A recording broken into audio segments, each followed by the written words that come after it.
Hey, Guy Powell here, and welcome to the next episode of the Backstory on Marketing and AI. And if you haven't already done so, please visit prorelevant.com and sign up for more of these episodes and podcasts. I am the author of the recently released book, The Post-COVID Marketing Machine, and I'm working on my next book, which is going to be The Marketing AI Machine. And I look forward to your input and feedback. Today, we're talking with Kyle Hamilton of Birr Agency. And let me tell you a little bit about him.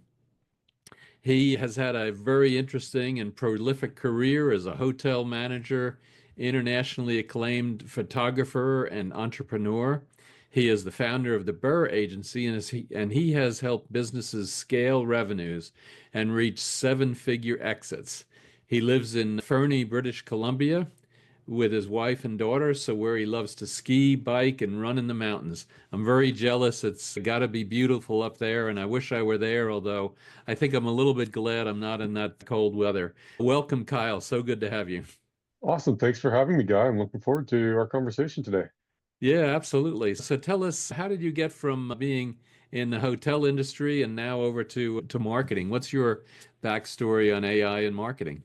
Definitely, it's quite a convoluted story, if you will, how I've gotten to where I am today. When I finished high school 20 some years ago, 25 years ago, not to age myself or date myself too much, but I had my life mapped out. I was going to be a brain surgeon by the time I was 30 and had planned to go to law school, or sorry, med school, then do a residency. Got into university and quickly realized, man, I don't know if I like studying that hard. Had a lot of fun. Ended up doing a whole bunch of traveling through my 4 years university. Did a couple exchanges, lived overseas for a couple years, and through that, just was working in the hospitality space as you do when you're 18, 19 years old and trying to travel. And moved back to Fernie, actually, where I am now. I had planned it so that I wouldn't be back in time to go to school that fall. Moved to Fernie, a ski town. Had always dreamed of being a ski bum for a winter, and absolutely fell in love with the community. Absolutely fell in love with the place. Grew my hospitality career over the next few years, and that was going great. But in the meantime, through my travels, I picked up a camera and I had started taking pictures, really enjoyed taking pictures of people, places, things. Somebody, when I moved back to Canada, one of my friends saw some photos that I'd taken, asked me if I'd take some family portraits for them, said sure. That kind of snowballed into me building a boutique wedding and portrait studio. I would spend my summers shooting weddings all summer long, and then my wintertime, being in a ski town, I would get out and take photos of my friends skiing, snowboarding.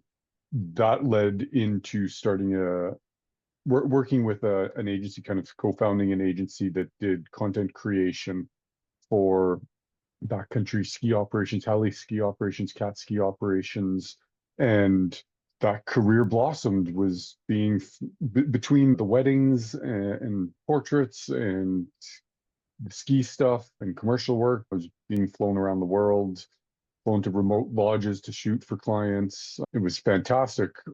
All of that built into me really recognizing that I was creating a lot of this content for these businesses for their marketing, but I wasn't seeing them using the imagery and the video that we were creating in a very effective manner. And so I really started to dive into understanding how to leverage social media, how to do better marketing with that content, how all the different platforms and channels you can use those contents in. And again, one thing led to another. To my neighbor at the time approached me asking about renting a desk space in my studio for the summer because his kids were going to be off school and he was working from home. And anyways, over the course of that summer, we were chatting and hearing half of each other's conversations and realized we had a very complementary skill set. He'd come from the UK and had managed a couple agencies over there, very much more focused on PR, media relations, print development, and design stuff. And when we looked at the landscape here in Southeast British Columbia, the Kootenay area, we noticed that there was really nobody doing marketing at the kind of level that both of us had been doing it in the past. And so we set out to launch this agency, and that was 6 years ago. About 2 years ago, he exited the business, went to pursue a different career, and that kind of left me a little bit scrambling, trying to figure out, okay, how do I replace his skill set? How do I, we had a number of employees at the time as well who they were on work visas, 2 year temporary work visas from overseas, Australia, England, wherever, and they too had to go home. So I very quickly was in a position where either I needed to find a whole bunch of new employees to try and replicate the work that these individuals have been doing. And it just so happened that it very much correlated with the launch of ChatGPT, with Claude, with Gemini, all of these different AI tools really starting to come into their own and come online. And so I started playing around with them a little bit, just trying to learn the ins and outs, and quite rapidly realized that, yes, there are still some roles that I do need humans to do, but there's also a lot of the work that I used to pay myself or an employee a day's wage to sit down and generate a whole bunch of content ideas and themes. And I can just prompt one of these tools and have a month's worth of content spit out in a minute. And Yeah. so that's really where I come from and how I got into the marketing and the AI side of things. Yeah, just curious, when you were using like Gemini and ChatGPT and Claude, do you see that their answers are very different, or are they relatively the same, or do you like one Well, better than the other one? yeah, when I first started, I tried all three of them. I've migrated very much towards ChatGPT. Don't know if there was really a specific reason why, other than it just seemed to flow for me. Just, I mean, they're all very similar user interfaces, but ChatGPT is the one that I latched onto. I have actually, as of the start of this month, started going back to testing around with the other two options. It's the same but different. Part of the reason why I want to test them out again is for exactly your question. Is there a drastic difference? Am I seeing anything that would lead me to change to using the other? I haven't yet, but we're still back in early days testing it. I think the most important thing with this technology, because it is so new and because it is so ever rapidly and constantly evolving and changing, is you need to just constantly be on top of it, testing and tweaking things yourself. Yeah, definitely. And what I've heard is that there are different, especially if you have a long prompt, that the different AI engines treat the longer prompts differently. So they'll weight like the beginning more than the last part more, or the middle part more. And be interesting to see. I haven't done a test. I'd like to do a test or a couple of tests just to see what you get and how it's different. But even if it is different, I think one of the things is that, just like you said, is you still need the human review and testing Yeah, and then rewriting it and updating it. I don't think there's any way to get around that, at least not just yet. not yet. No, like it's one of those things that I think a lot of people have jumped on the bandwagon and are potentially over relying on it. You just copy paste the response that it's given you. And that when you start reading through it, we talked a little bit before the show about hallucinations and that sort of thing. You always need to be reviewing it, making sure there's no hallucinations happening in the content that it's generating. I had one piece of content for a hotel, a regional hotel here, so based in the mountains, thousands. I'm trying to think. It's about 1,000 miles from the nearest ocean. Things to do when you're visiting town. The nearest mall is an hour away. It's got maybe 2 dozen stores in it at most, probably more like a dozen stores. Visit the mall was number 3 on the list. Number 8 was go scuba diving. It was completely irrelevant to the property that we were doing the marketing for. That for me was a wake up call of, okay, you know what? I can't just prompt, copy paste, walk away. Like I really do need to review it. And so what I've actually found myself doing more and more is not using it to generate the actual content, but using it to seed the brainstorming for me. Mm. I'll maybe give it, there's 4 topics that I want to write about. Write me out blog structure for each one. Give me 4 or 5 alternative topics around this that might be SEO, or sort of might be better for SEO for this subject matter. And so I find that it's becoming a very valuable tool for me in the idea and planning and prep side of things, but the actual putting words to paper, so to speak, I'm finding I'm more successful when I actually write it myself and then go plug that copy back into the Mm. chatbot, clean it up. Yeah, yeah, that's what I find myself doing too is, or I'll, to your point, the going scuba diving in the mountains is a little bit of a challenge, but Yeah.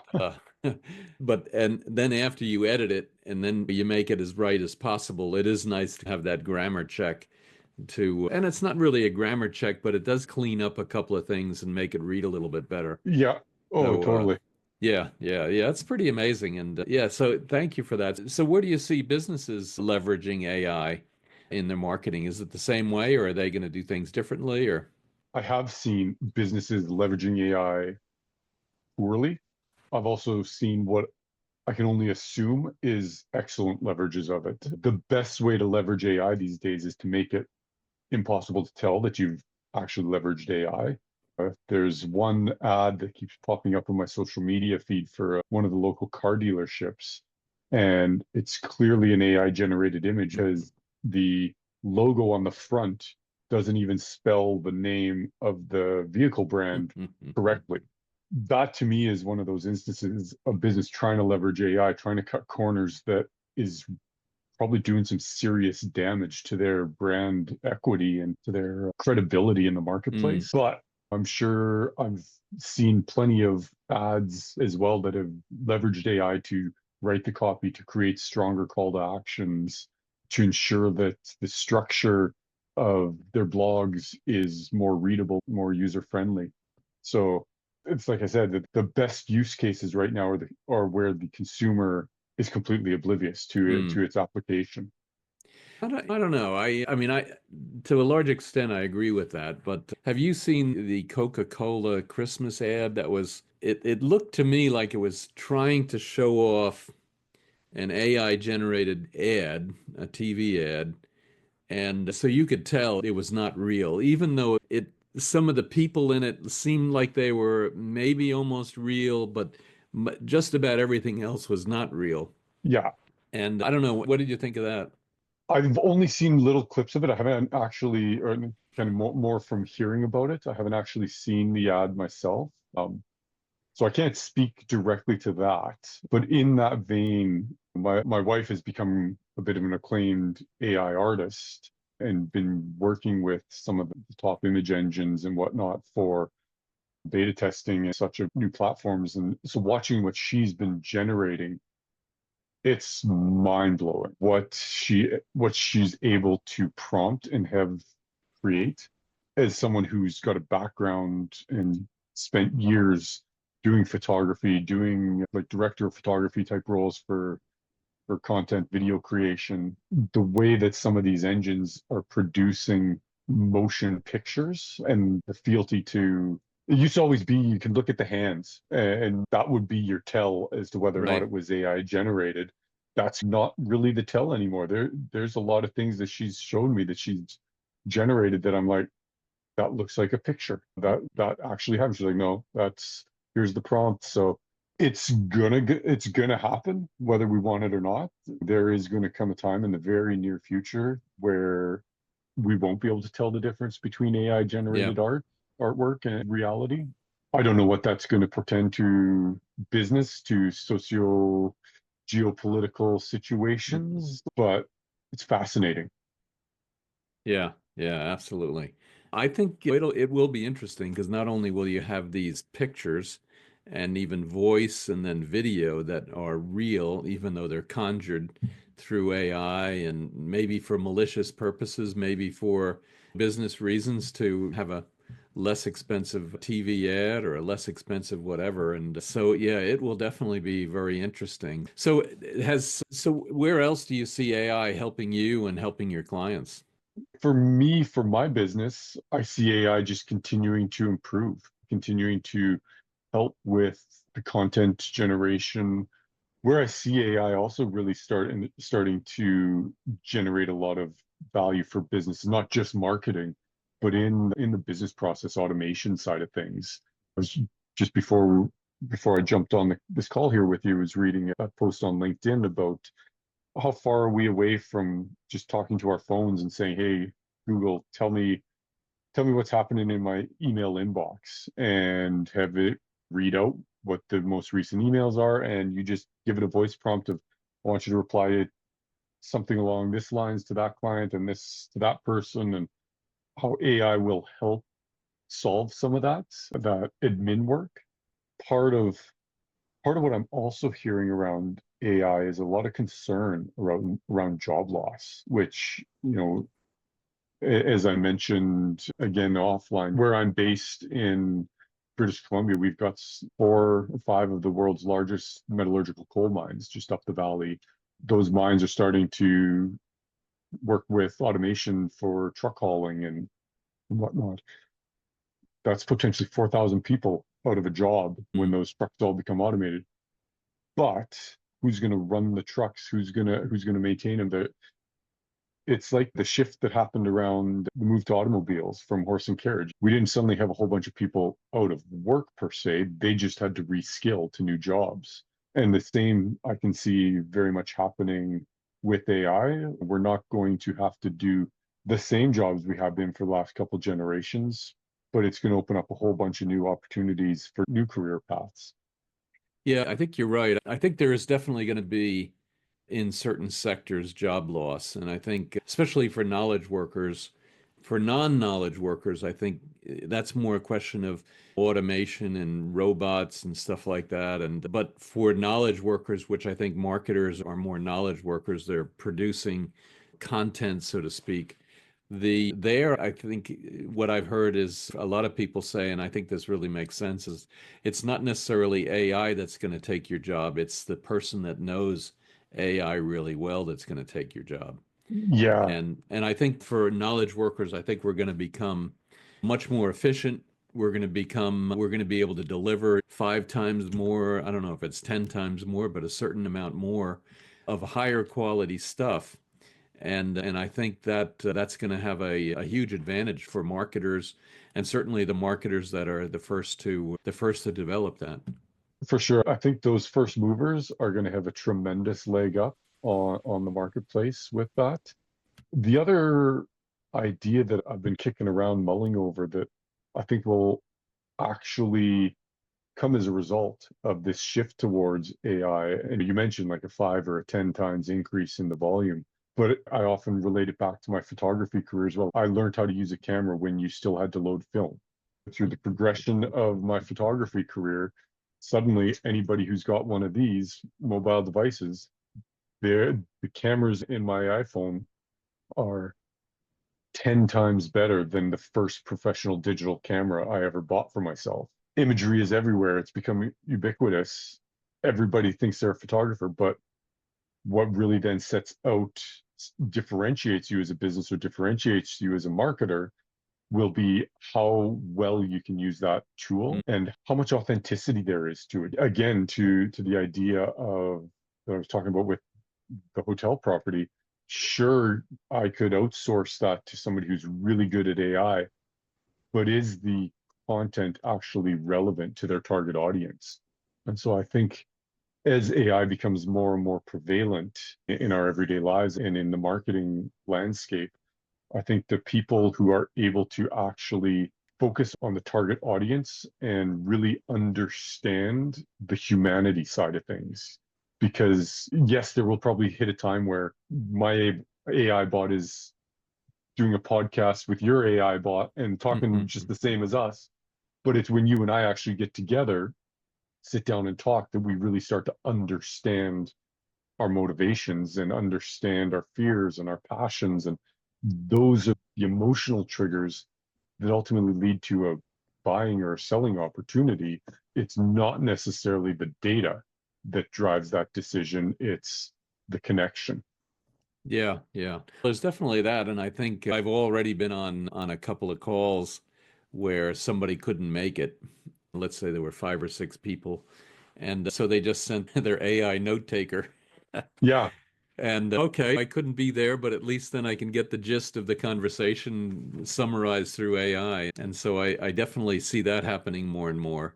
The other thing too is with AI is these large language models are, because it's statistics, it's tending towards the average. yeah, So when it does whatever it does, it's no matter what's behind there, certainly there's a lot of intelligence behind there, but it's tending towards the average. So you wonder if what that's going to do is if it's not going to be as creative as a human might be. So, for example, I can't imagine an AI coming up with the Aflac duck. How would AI know that Aflac and American Family Life Assurance Corporation sounded the same? And yeah. when how so the human piece of that incredibly valuable creative, how could AI come up with something like that? And I don't think it necessarily would. No, and I know when trying to think which model it was. I think it might have been ChatGPT. No, it wasn't ChatGPT. Anyway, one of the models started generating visuals, and our design team was all panicking. Oh man, if we can suddenly start just prompting an AI LLM to create an ad for us, a visual for us, what value does a designer have in that space? And very shortly afterwards, a meme started circulating in our office saying, it's okay, people. We will actually need to worry about this when a client can create a clear brief for us. Playing on the idea that, Mhm. a client gives you a brief, a client kind of tells you what they want, but there's a whole lot of interpretation the designer needs to take with those words and understand what exactly is needed, not necessarily the verbatim description of what is wanted. There will be that need for the human creativity, the human ingenuity for a long time to come. Yeah, I definitely see your point. How do you create the creative brief? So certainly AI, if the business is smart enough, they could use AI to help them create the brief. But even then, even when I get something that's really well written and I try and think about it, I still have questions. Yeah, But if I have something that's really good to start with, then what I add to that, the human creativity that adds to that brings that whole thing up to a whole nother level because I'm starting out at a very high level. But I don't think AI can get you there. I think you have to have the human piece to you have the AI piece, whatever it's generating, but you have the human piece then to take it to the next level. I think the two things or the four things, the client side and the business side, the client side, the personal human interaction plus the AI, and then on the agency side, the human interaction and its AI. I think all of those four things help to significantly increase what you were otherwise going to deliver. certainly. I always refer to it as it's another tool in my toolbox. Just again, continuing with the AI, or sorry, the graphic design analogy, every designer out there uses the Adobe Illustrator, the Adobe Suite. How they use it and their skill using it is what differentiates them. It's not the actual tool that changes things. Yeah, absolutely. Fantastic. Anything else you want to add to the conversation? I don't think so. I think actually now that I've said it, I don't think so. Definitely lots more I could add, but as a final thought, I think the really important thing for everybody who's using AI, whether it's your marketing agency, whether you're a business starting to dabble in it, is understanding why you're using the tool. Because again, Mm, it is a tool, and so just because it's new, shiny, fancy, fandangly, you still need to have your fundamental marketing strategy in order. You still need to make sure that when your website is functional, that your advertisements have clear call to actions. All of these foundational pieces are still a requirement for good marketing, understanding your target audience. So AI can be used to help you research your target audience, help you mm. research channels or platforms or formats that might better or more effectively target those individuals or those demographics. But just remember, it's still a tool at the end of the day. It's not the solution to everything. Listen, so I do have one last question for you. In this world of, or this new world of AI, how do you think a new and up and coming marketer can make sure they succeed, and what advice would you give them? I think in with all the changes that are happening around AI and its application to the marketing space, the best advice I can give is, again, remember that AI is a tool. Make sure you understand the fundamentals of marketing because that's still going to exist moving forward, no matter what tools we use to implement it. But also don't be afraid of change. Don't be afraid of the technology. Learn to embrace what's happening and spend as much time as you can trying to understand it to whatever level you're comfortable with. The more comfortable you are and the more adaptable you are to new technologies, the better you will succeed long term. Yeah, I think that's right. And I think that is really the onus is now on them to really be ahead of the game there. You and I, we worked our way through it as we came from a world that didn't have AI to a world that now has AI. It's like social media was 10 years ago, where they would have to help the old guys how to use it and Exactly. do it. Yeah. And now they have to come along with that same capability, as they have to help us to help them so that we can all continue to deliver a very high value to our clients Yeah. and to our work. Kyle, thank you so much. It was great to have you today. Really a great insights and just understanding of AI and how it can be used. And any other last thoughts in terms of where they can contact you and how best to reach out to you? Certainly go visit our website, wearebirr.com, wearebirr.com. Or if you want to connect directly with me, I am Kyle Hamilton on pretty much all of the social platforms.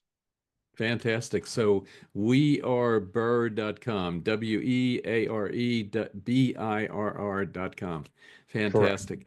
Kyle, thank you so much. And to the audience, definitely please stay tuned for many more in this series of the backstory of marketing and AI. And if you'd like to, hopefully we'll have some excerpts from my new book, Marketing AI Machine, on my website, marketingmachine.prorelevant.com.